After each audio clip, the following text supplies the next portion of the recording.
think everyone should be safe and not sorry while they're out road tripping. So here's 10 tire provisions so you never get stranded again.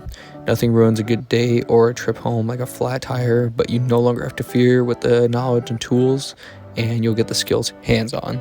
My favorite is going to be a 1/2-inch impact with the Tecton flip socket set. Just jack it up, throw your donut on, and you're good to go. If you're trying to go cheaper, you can always get a breaker bar and then a solid impact socket to take your wheel off. If space is of the utmost essence, there's always universal lug wrenches and the Coke free turns if you're really bougie.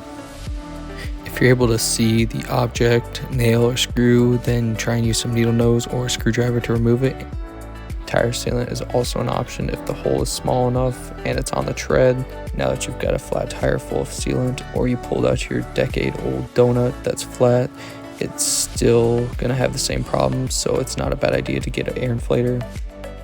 If you're doing big off-road tires, there's options like a Pro Slime or the Ryobi battery one if you're just doing normal car tires. Those are the basics that should at least get you back on the road, but if you want some stuff to stay extra safe, a flashlight, flares, and hazard triangles aren't a bad idea.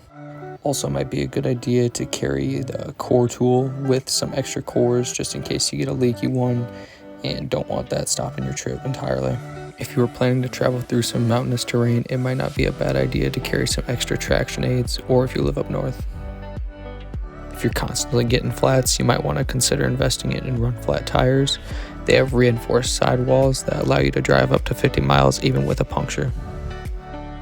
Wheel chocks and locks are pretty overlooked and insignificant items until you really need them.